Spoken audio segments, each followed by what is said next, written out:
नमस्कार दोस्तों, मैं संगीता अपने चैनल पे एक माड़ो गाड़ने की गीत गा रही हूँ। कैसा लगेगा आप लोग कमेंट बॉक्स में बताइएगा। ढेर सारा प्यार दुलार दीजिएगा और गीत को फुलबाज करके सुनिए।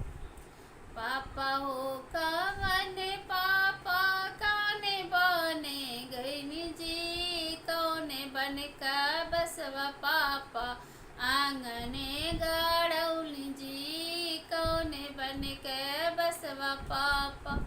पापा हो कवने पापा कौने बने गईनी जी, कौने बन का बसवा पापा आंगने गाड़ौली जी, कौने बन का बसवा पापा।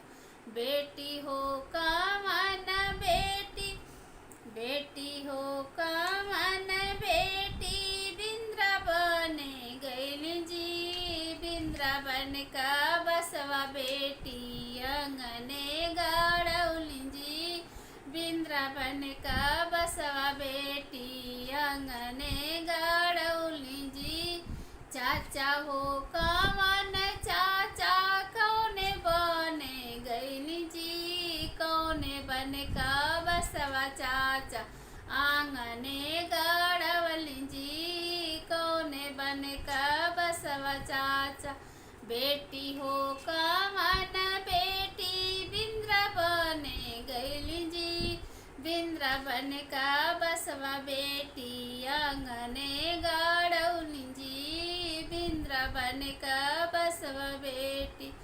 भैया हो कवन भैया कौने बने गईला जी, कौने बन का बसवा भैया अंगने गाड़ौला जी, कौने बन का बसवा भैया।